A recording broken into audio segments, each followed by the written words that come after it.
राजपुर नामक एक छोटा सा गांव था, जहां चिलचिलाती धूप और गर्म लू के थपेड़े दिन ब दिन तेज होती जा रही थी। सभी लोग अपने मेहनत से खेती करके अपना गुजारा करते थे, मगर इस साल की शुरुआती की गर्मी इतनी तेज थी कि मानो जान ही ले लेगी।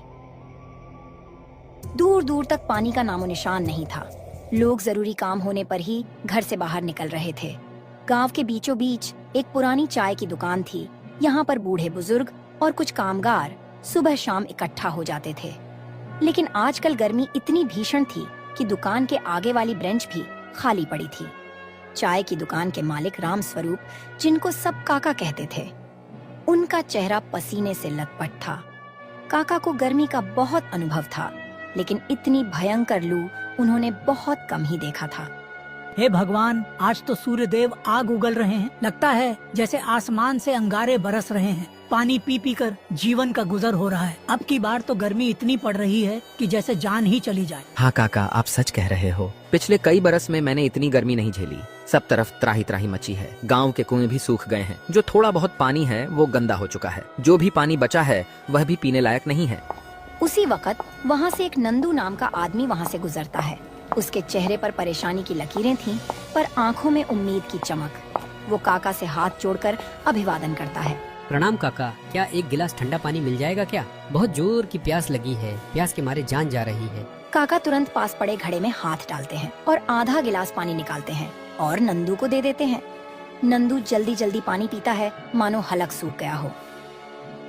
धन्यवाद काका, गर्मी ने जान निकाल रखी है। इतनी गर्मी में भी काम करना पड़ रहा है। पेट के लिए कुछ तो कमाना ही पड़ेगा। बिल्कुल बेटा, पेट तो हर हाल में पालना ही है। पर सुन रहा हूँ कि तुम्हारे मोहल्ले में भी पानी का बड़ा संकट हो गया है। जी काका, 2 दिन से नल में पानी नहीं आ रहा है। पानी का स्रोत नीचे चला गया है। सभी लोग परेशान हैं और मैं जो भी पानी बचा कर रखा था वो भी लगभग खत्म हो चुका है। दिन में मजदूरी करके आता हूँ तो घर में पानी की दिक्कत देखकर दिल टूट जाता है और बिजली भी दिन भर गुल रहती है। पंखा भी नहीं चलता। हाँ बेटा, बहुत बुरा हाल है, लेकिन बेटे तुम चिंता मत करो। सरकार कोई ना कोई योजना निकालेगी। जैसे सूखा राहत, पानी का टैंकर और राशन का इंतजाम करने का वादा कर रही है। और सुनने में आया है कि गांव का एकमात्र सरकारी ट्यूबवेल भी सूखने की कगार पर है। हाँ, सुना तो मैंने भी है। पर सरकार हर बार वादा तो बहुत कुछ करती है, मगर हम गरीबों तक कुछ नहीं पहुँचता। सिर्फ सभी बड़े बड़े वादे करते हैं। इतनी गर्मी है, पता नहीं आगे क्या होगा। नहीं नहीं बेटा, ऐसी बात नहीं है। अब की बार मोदी की सरकार है, वह सारा वादा पूरी करेगी। हमें कुछ ना कुछ राहत मिलेगी। चाचा जी,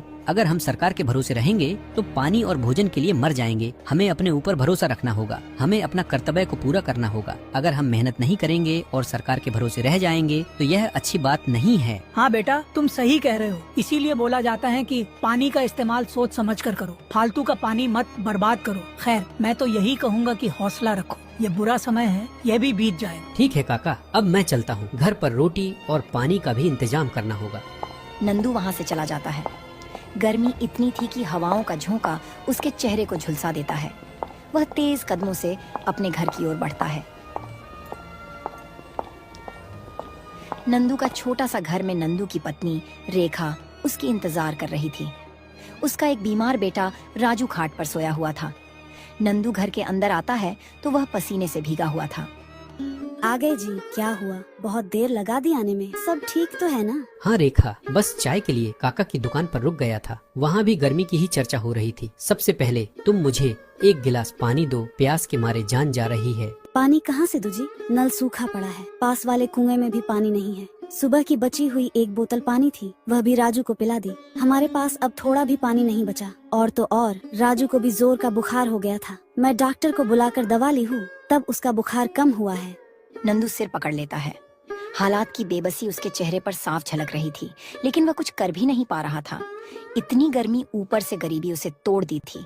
वह दुखी मन से रेखा से बोलता है, ठीक है रेखा, मैं देखता हूँ, कहीं से पानी की व्यवस्था करता हूँ। आज मजदूरी में कम पैसा मिला है और तो और काम भी कम है। लोग भी धूप की वजह से काम नहीं करवा रहे हैं। कल जाकर देखूंगा कि किसी टैंकर से पानी खरीद कर लाऊंगा। सुन रही हूँ कि शहर से आने वाला पानी का टैंकर बीच में ही रोक दिया गया है। कुछ ठाकुर लोग टैंकर लाकर ऊंचे दामों में बेच रहे हैं।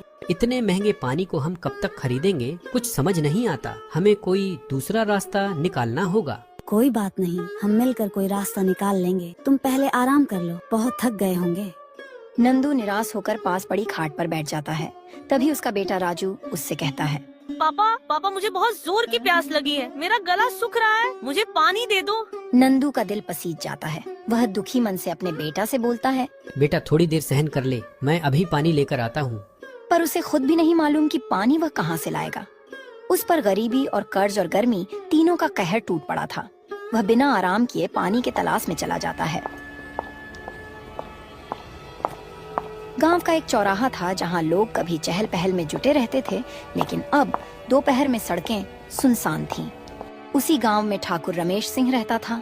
गांव का सबसे अमीर व्यक्ति था और गांव में दबदबा बनाकर रहता था। उसके बारे में तरह तरह की चर्चाएं थीं कि वो कभी कभी लोगों की मदद करता था, मगर ज्यादातर वह लोगों पर रौब जताता था और अपना स्वार्थ साधता था। उसी के साथ उसका खास आदमी कल्लू उसके साथ रहता था। वह हेरा फेरी, बेईमानी और मुनाफाखोरी में उसका नाम पहले था। वह अपने स्वार्थ के लिए कुछ भी कर सकता था। अरे कल्लू, इतनी धूप में क्यों खड़े हो भाई? ठाकुर साहब बस आपका ही इंतजार कर रहा था। सुना है कि पानी की बड़ी दिक्कत चल रही है। मैं सोच रहा था किसी तरह टैंकर का इंतजाम करके कुछ पैसा कमाया जाए। हाँ, ये गर्मी तो बहुत लंबी चलने वाली है। मैंने भी शहर से बात की है। कुछ सरकारी सप्लाई रुक गई है और कुछ हम इधर उधर करा रहे हैं। अगर तुम चाहो तो मेरे जानने वाले से टैंकर बुलवा कर पानी बेच सकते हो। थोड़ा मुनाफा हमारा, थोड़ा तुम्हारा। जी ठाकुर साहब, मैं तो तैयार हूँ, बस आप इशारा कीजिए। तुम चिंता मत करो, शाम को मेरे घर आना, तब तक मैं सारा जुगाड़ कर दूंगा। दोनों एक दूसरे की ओर देखकर मुस्कुराते हैं, जैसे कोई गोपनीय सौदा तय हो गया हो। कालू चल देता है। इधर नंदू एक टूटी फूटी बाल्टी लिए गांव के पार स्थित एक पुराने तालाब की ओर बढ़ रहा था, जहां शायद थोड़ी बहुत पानी की संभावना बची थी। तालाब तक पहुंचते पहुंचते नंदू पसीने में लथपथ हो जाता है। तालाब की हालत देखकर उसका दिल टूट जाता है। वहां सिर्फ काई जमी हुई थी, पानी बहुत कम था। नंदू को पानी गंदा लगता है, पर उसकी मजबूरी थी। वह आस पास नजर दौड़ाता है। तभी उसके पास एक बूढ़ी दादी आती है। अरे बेटा, यह पानी तो बहुत गंदा है। इस पानी से तो बीमारियां फैलेंगी। तुम इस पानी को क्यों भर रहे हो? क्या करूँ दादी, पानी की इतनी किल्लत है कि घर में मेरी पत्नी और मेरे बच्चे प्यासे हैं। मैं उनके लिए कुछ नहीं कर पा रहा हूँ। मुझे तो मजबूरी में यही भरना पड़ेगा। नंदू अपने मजबूरी में पानी भर लेता है और घर की ओर चला जाता है। रास्ते में उसे मास्टर श्यामलाल मिलते हैं, गांव के सम्मानित शिक्षक जिनका दिल बहुत साफ था। वो हमेशा लोगों की भलाई की सोचा करते हैं। इस भीषण गर्मी में भी मास्टर जी लोगों के घर जाकर समझाते हैं कि संयम और स्वच्छता को न छोड़ें। अरे नंदू, कहाँ से आ रहे हो? बहुत परेशान नजर आ रहे हो। नमस्ते मास्टर जी, तालाब से पानी भरने गया था। बेटा, ये पानी बहुत गंदा है, इससे बीमारी पकड़ने का खतरा है। घर पर इसे उबाल कर ही पीना है, वरना डायरिया, उल्टी दस्त लग सकते हैं। जी मास्टर जी, मेरे पास और कोई चारा भी नहीं था। नल सूखा पड़ा हुआ है और कुआं भी सूखा पड़ा है। समस्या तो बहुत विकट हो गई है। प्रशासन भी हाथ खींचे बैठा है। कुछ लोग अपने मुनाफे के लिए पानी बेच रहे हैं। अब भगवान ही हमें बचाएंगे या मार डालेंगे। नंदू जल्दी से अपने घर जाता है और पानी उबालता है। फिर सभी लोग पानी पीते हैं।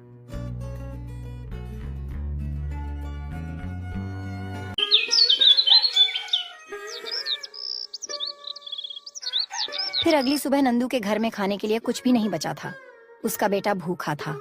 माँ, मुझे बहुत जोर की भूख लगी है, कुछ खाने को दे दो ना। भूख के मारे मेरी जान जा रही है। ठीक है बेटा, तुम थोड़ा देर इंतजार कर लो। पापा कुछ खाने की तलाश में जा रहे ही, कुछ ना तो कुछ खाने को लाएंगे ही। मैं और तुम्हारे पापा 2 दिन से पानी पीकर है। अन्न का एक दाना भी हमने नहीं खाया। नंदू ने तय किया कि चाहे जो हो, वह ठाकुर रमेश सिंह जी से मदद मांगने जाएगा। गर्मी और भूख की चिंता ने उसे मजबूर कर दिया। उसने रेखा और राजू को घर पर रहने के लिए कहा और खुद ठाकुर रमेश सिंह जी के घर की ओर निकल पड़ा। कुछ ही देर में नंदू ठाकुर रमेश सिंह जी के घर पहुंचा और हाथ जोड़कर विनम्रता से बोला, ठाकुर साहब, हमारे हालात बहुत बुरे हैं। घर में राशन पूरी तरह खत्म हो चुका है। भीषण गर्मी और लूह के कारण कामकाज भी बंद हो गया है। अगर आप थोड़ी मदद कर दें तो आपका ये एहसान मैं जिंदगी भर नहीं भूलूंगा। नंदू, ये मेरी जिम्मेदारी थोड़ी है। हर कोई मदद के लिए मेरे पास ही आ जाता है। तुम लोगों को तो जैसे आदत सी हो गई है दूसरों पर निर्भर रहने की। तुमने पहले ही मुझसे 5,000 रुपए कर्ज लिए हो और उसे अभी तक नहीं चुका पाए और फिर से आ गए। वह 5,000 मुझे जल्दी लौटा दो, नहीं तो अच्छा नहीं होगा। ठीक है ठाकुर साहब, मैं मेहनत से कमाने वाला आदमी हूँ, भीख नहीं मांगता, लेकिन इस बार हालात ने मजबूर कर दिया है। भीषण गर्मी और लूह ने खेतों की फसल जला दी है, परिवार भूखा है, कृपया थोड़ी मदद कर दीजिए, मैं आपका पूरा कर्जा चुका दूंगा। चुप रहो नंदू, अगर गरीब हो तो अपनी गरीबी को स्वीकार कर उसके साथ जीना सीखो। यहाँ आकर रोने धोने से कुछ हासिल नहीं होगा। मेरे पास फालतू समय नहीं है, इसलिए यहाँ से चले जाओ। नंदू की यह बात सुनकर ठाकुर साहब को बहुत तेज गुस्सा आया। उसने गुस्से में अपने आदमियों को आवाज लगाते हुए कहा, अरे हरिया, इसे यहाँ से बाहर कर दो और आगे से मेरे घर में इसे कदम भी न रखने देना। फिर ठाकुर ने नंदू को धक्के मारकर बाहर कर दिया। अब नंदू भारी मन से घर की ओर चल पड़ा।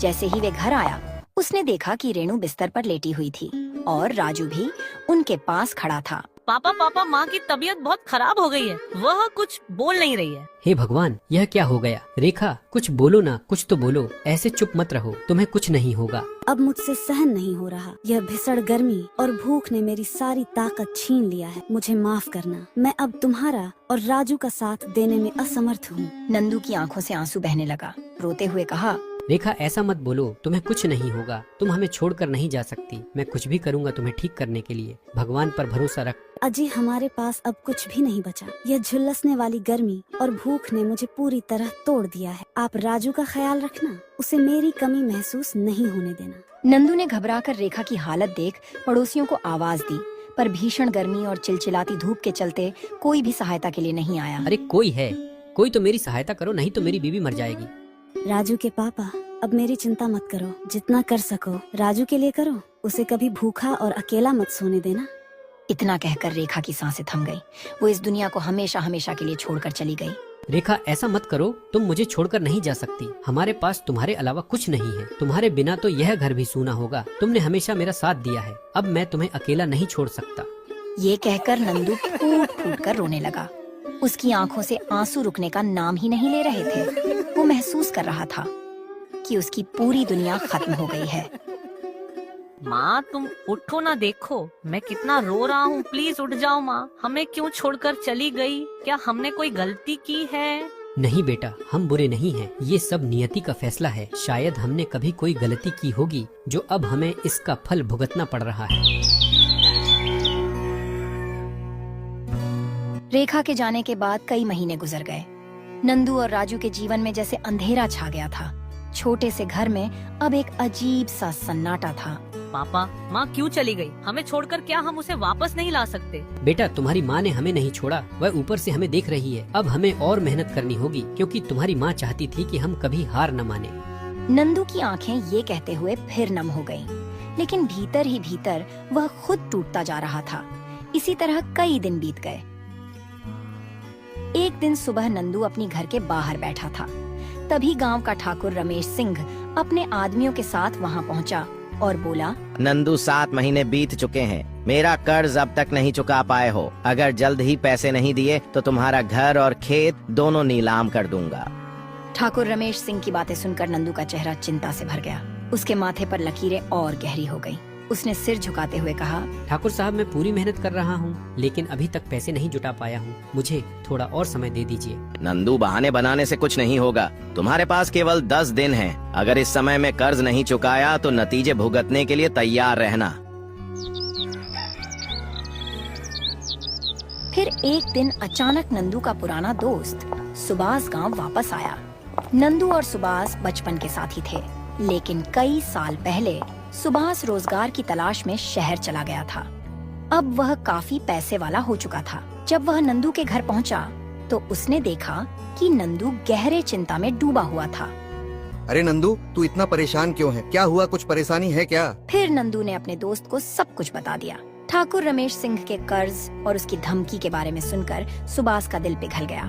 वह तुरंत बोला, अरे नंदू, तू इतना परेशानी में जी रहा है, ये तो मुझे मालूम ही नहीं था। ये ले पैसा और उस ठाकुर रमेश सिंह का कर्ज चुका दे। सुभाष की यह बात सुनकर नंदू की आंखों में आंसू आ गए।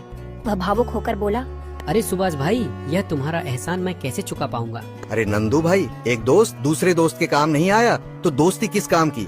अगले दिन नंदू ठाकुर रमेश सिंह के घर गया और सारा कर्ज चुका दिया।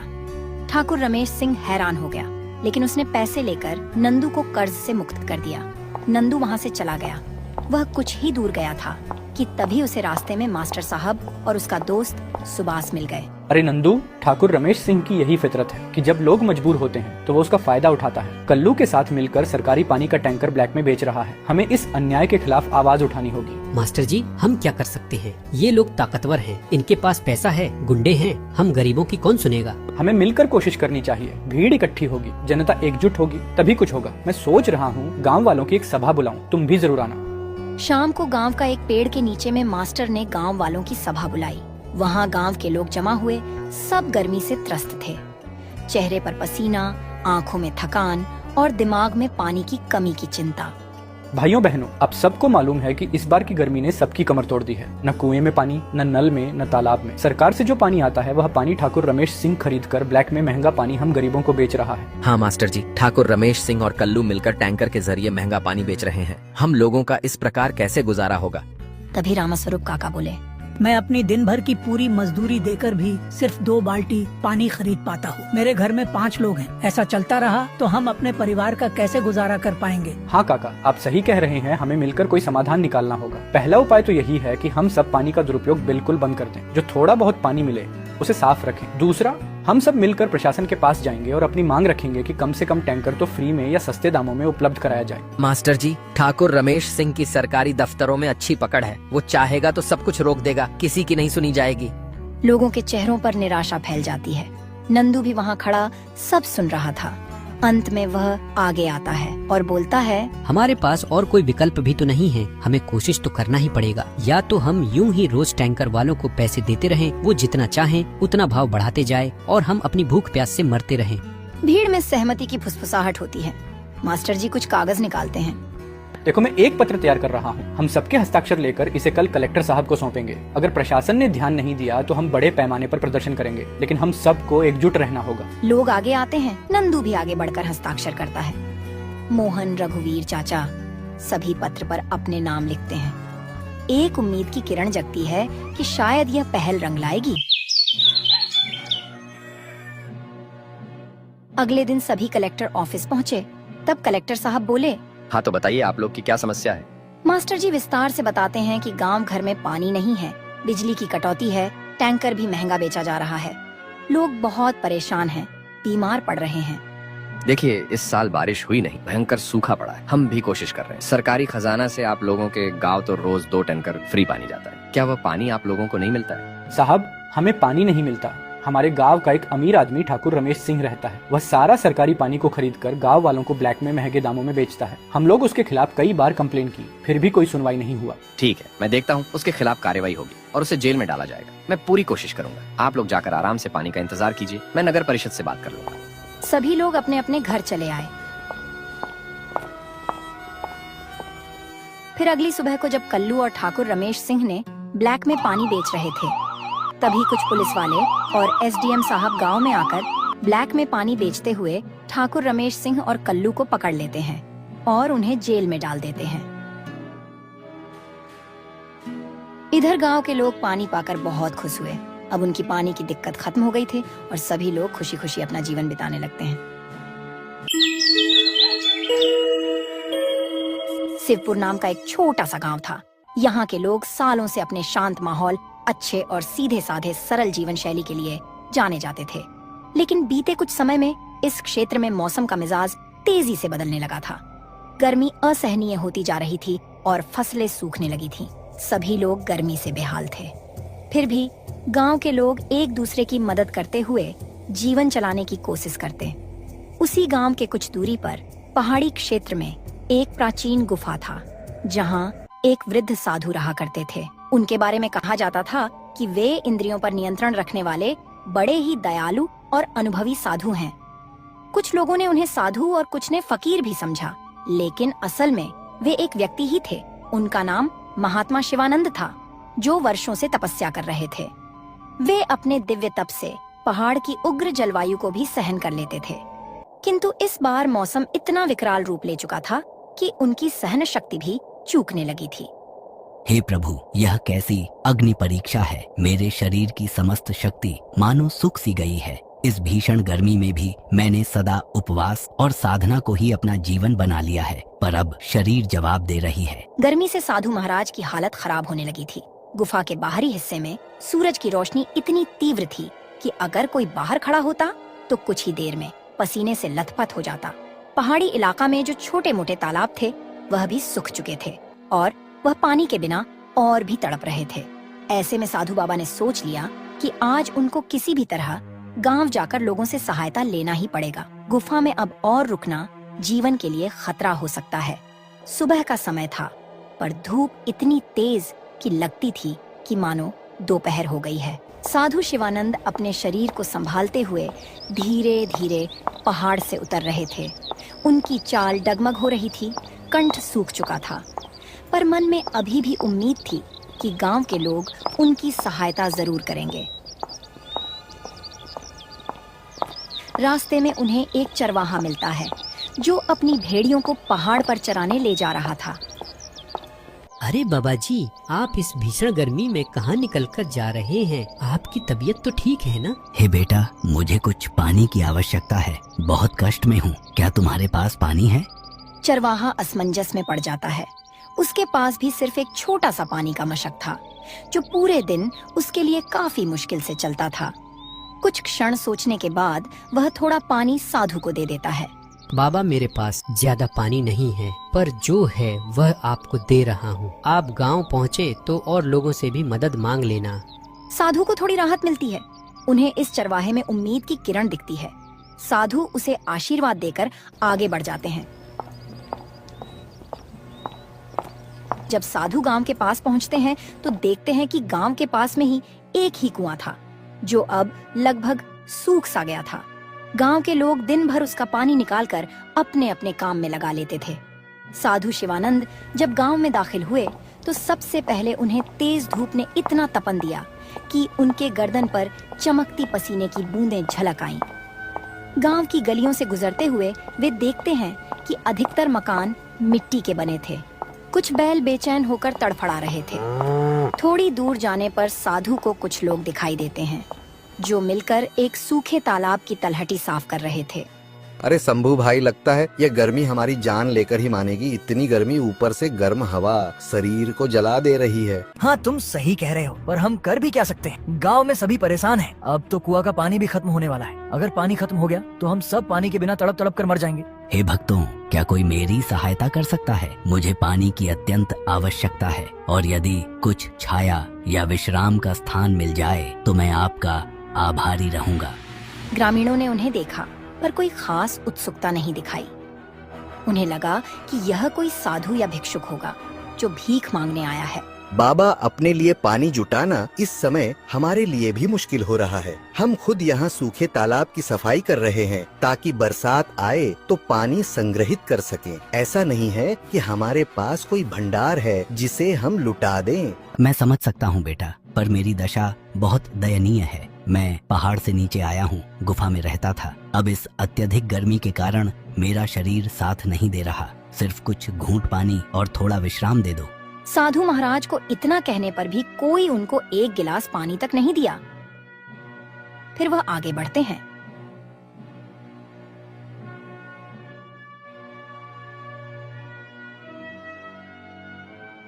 गर्मी से बेहाल मजबूर वह गांव के चौपाल पे जाते हैं जहां लोग इकट्ठे होकर बैठते थे। चौपाल के बीच में एक बड़ा वृक्ष था जिसकी छाया ही कुछ राहत देती थी। साधु उसी छाया की ओर बढ़े, लेकिन वहाँ पहले से ही कुछ लोग बैठे थे और गर्मी से बचने की कोशिश कर रहे थे। बच्चों, मुझे कुछ समय के लिए इस छाया में बैठने दीजिए, और हो सके तो एक लोटा पानी दे दो। मुझे बहुत जोर की प्यास लगी है। चौपाल पर बैठे व्यक्ति बाबा का मजाक बनाते हुए बोलते हैं, बाबा, पानी की किल्लत सबको है, फिर भी अगर आपको बैठना है तो किसी कोने में बैठ जाएं, लेकिन हमसे ज्यादा उम्मीद न रखिए। फिर भी आप तो साधु हैं, आपको पानी की क्या जरूरत? आप तपस्या कीजिए। आपको तो भगवान पहले ही इतनी शक्ति दिए हुए है कि आपको पानी की क्या जरूरत? साधु जी शर्मिंदा होकर धीरे से कोने में बैठ गए। वह अत्यधिक थकान महसूस कर रहे थे। उन्हें आशा थी कि शायद कोई और उनको पहचान लेगा या मदद करेगा। लेकिन गांव वालों के बीच एक अजीब तरह का अविश्वास लग रहा था। उन्हें लगा कि साधु धोखा देने आया है या कुछ मांगने आया है जिसे वे पूरा नहीं कर पाएंगे। कुछ देर बाद गांव का मुखिया वहां आता है। वह एक तगड़ा ऊंचे कद का व्यक्ति था, चेहरे पर रोबीला भाव और आंखों में कड़ापन।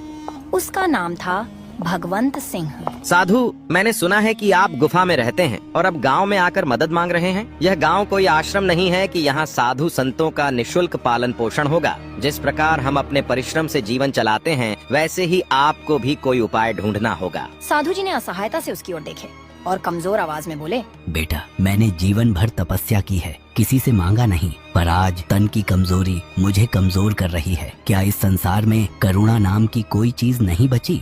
कुछ लोगों में हलचल हुई, पर अधिकांश ने मुखिया के क्रूर स्वभाव को देखते हुए कुछ कहने की हिम्मत नहीं की।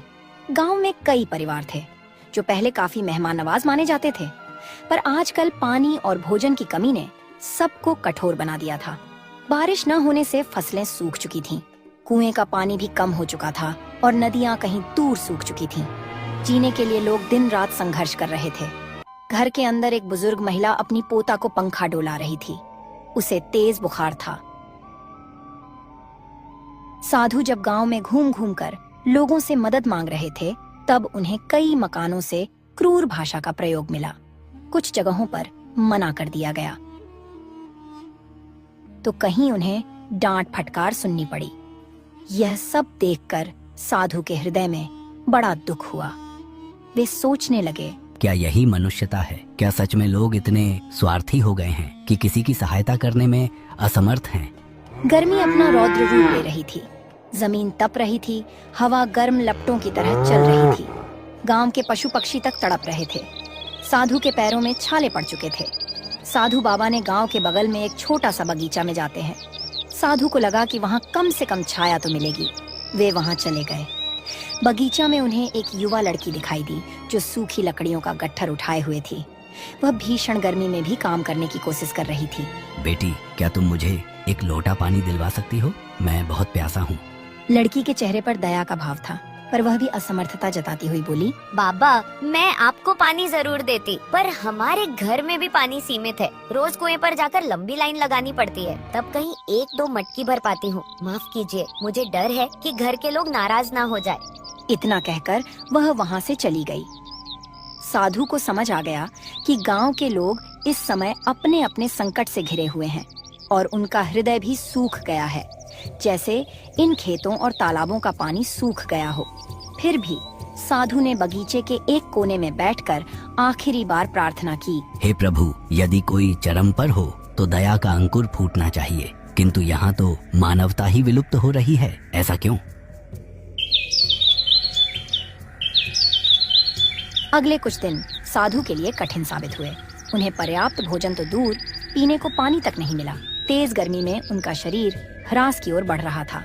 एक दिन दोपहर को जब सूरज आसमान के ठीक ऊपर था और किरणें मानो आग बरसा रही थीं, तब साधु बेहोश होकर गिर पड़े।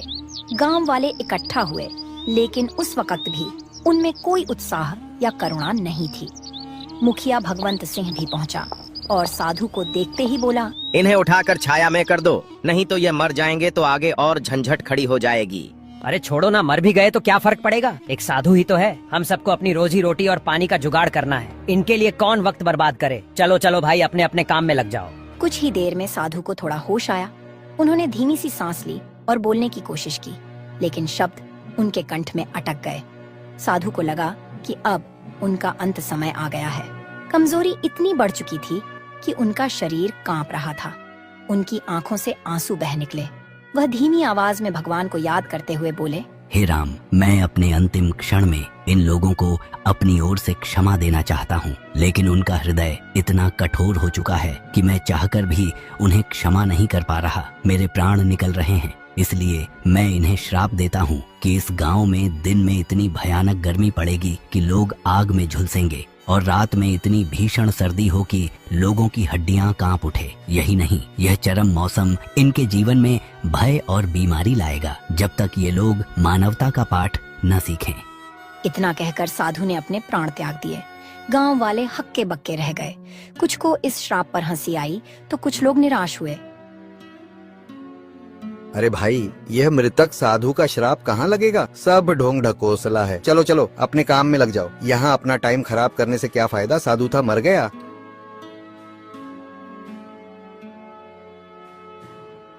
साधु की मृत्यु के 1-2 दिन बाद ही मौसम ने अपना विकराल रूप दिखाना शुरू कर दिया। सूरज की गर्मी, जो पहले ही असहनीय थी, अब और भी प्रचंड हो गई। तापमान इतना बढ़ गया कि मिट्टी में दरारें पड़ने लगीं। पशु पक्षियों के लिए जीवन और भी कठिन हो गया। दिन में लूह चलती, जिसके थपेड़े मानो शरीर को झुलसा देती थी। गांव वाले दिन में बाहर निकलने से कतराने लगे, पर रात होते ही हालात बिल्कुल उल्टा हो जाता। ठंडी हवाएं चलती, लेकिन यह ठंडक सुखद नहीं, बल्कि हाड़ कपा देने वाली थी। लोगों को समझ ही नहीं आता कि इतनी उग्र गर्मी के बाद अचानक इतनी भयंकर ठंड कैसे हो सकती है। अरे शंभू भाई, मौसम का मिजाज कुछ समझ नहीं आ रहा। ये कैसा मौसम हो गया जो दिन को तेज गर्मी और रात को हाड़ कपाने वाली ठंडी पड़ रही है? ऐसा तो मैंने अपने जीवन में पहली बार देख रहा हूँ। हाँ, तुम सही कह रहे हो। मुझे भी कुछ समझ नहीं आ रहा है कि यह क्या बला है। अब तो लोगों की तबीयत भी खराब होने लगी है और बच्चों को निमोनिया होने लगी और बुजुर्ग मरने लगे हैं। इस चरम मौसम ने गांव के स्वास्थ्य तंत्र को तहस नहस कर दिया। दिन में गर्मी और रात में निमोनिया या सर्दी जुकाम जैसी बीमारियां फैलने लगीं।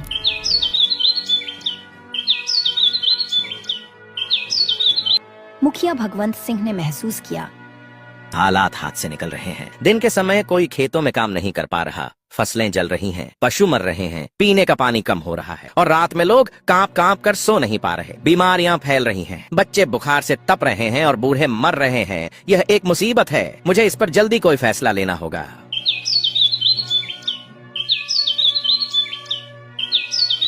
अगले दिन मुखिया ने एक आपात बैठक बुलाई। गांव के सभी प्रतिष्ठित लोग और साथ ही आम ग्रामीण भी जुटे। सबके चेहरे पर चिंता और भय की लकीरें स्पष्ट थीं। यह स्थिति अब बर्दाश्त से बाहर हो रही है। दिन में हम जलते हैं, रात में ठिठुरते हैं। गांव के कई बच्चे और बुजुर्ग बीमार पड़ चुके हैं। अगर यह ऐसे ही चलता रहा तो हमारा गांव उजड़ जाएगा। मुझे लगता है कि यह सब उस साधु के श्राप का नतीजा है। भीड़ में हलचल हुई। कुछ लोग पहले मानने को तैयार नहीं थे कि श्राप जैसी कोई चीज होती है। अरे मुखिया जी, आप भी क्या उस मामूली साधु के श्राप के चक्कर में पड़े हैं? श्राप नाम का कोई चीज नहीं होती। यह सब ढकोसला होता है लोगों को डराने के लिए। मुखिया जी, हमने उन साधु के साथ अच्छा व्यवहार नहीं किया। वह बेचारा गुफा से चलकर आए थे, पर हमने उन्हें पानी तक नहीं दिया। वह हमारे सामने तड़पता रह गए और हम देखते रहे। हमें अवश्य ही उसका प्रायश्चित करना चाहिए। अगर सच में साधु का श्राप हम आम गांव वालों को लगा है तो हम इसका प्रायश्चित करेंगे, लेकिन अब उस साधु की मृत्यु हो चुकी है। हम कैसे प्रायश्चित करेंगे? क्या अब और कोई उपाय नहीं है जिससे हम इस श्राप से मुक्ति पा सके? किसी को समझ नहीं आता कि अब वह क्या करे। तभी बुढ़िया बोलती है, अगर सच में हमें इस श्राप से छुटकारा पाना है तो हमें गांव से कुछ दूरी पर एक झोपड़ी में वृद्ध आदमी रहते हैं। उनका नाम दादू राम है। वह बहुत जानकार और ज्ञानी है। हमें उनसे मिलना होगा। सभी लोग इस बात से सहमत होते हैं और उनके पास जाते हैं। वहाँ जाकर उनको सारी बात बताते हैं। तब दादू राम बोलते हैं, बेटा, मैं उस साधु बाबा को जानता था। वर्षों से सुना था कि वे अपनी तपस्या से अनेक लोगों को लाभ पहुंचा चुके। उनका मन सदा शांत और दयालु था। उनके श्राप का कारण तुम्हारी क्रूरता है। अगर तुम लोग उस क्रूरता का प्रायश्चित करना चाहते हो तो हमें सबसे पहले उनके पार्थिव शरीर को ढूंढकर उनका विधिवत अंतिम संस्कार करना होगा। सुनने में आया है कि वह बगीचा में ही अपने प्राण त्याग दिए थे। लोग उनके बात से सहमत हुए। हाँ, यही उचित होगा। लेकिन क्या इससे सचमुच श्राप समाप्त हो जाएगा? श्राप तभी समाप्त होगा जब हमारी हृदय से मनुष्यत्व लौट आएगा। हमें दयालु और परोपकारी बनना होगा। दूसरों की मदद करने की शपथ लेनी होगी। तभी उनका अशांत आत्मा को शांति मिलेगी और हो सकता है कि परमात्मा हमारी सहायता करे। गांव के लोग एकजुट होकर बगीचा में पहुँचे, जहाँ साधु का पार्थिव शरीर पड़ा हुआ था। भीषण गर्मी के कारण कुछ ही दिनों में स्थिति दयनीय हो चुकी थी, लेकिन लोगों ने हिम्मत करके शरीर को परंपरा के अनुसार अंतिम संस्कार किया। साधु का अंतिम संस्कार पूरे सम्मान के साथ किया गया। मन में सबके पश्चाताप के स्वर गूंज रहे थे।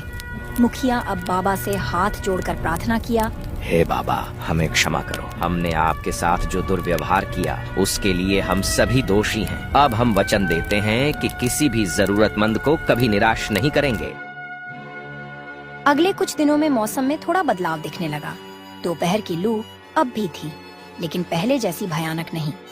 रातों की सर्दी भी कुछ कम हो गई, हालांकि अभी भी लोगों को सावधानी बरतनी पड़ती थी।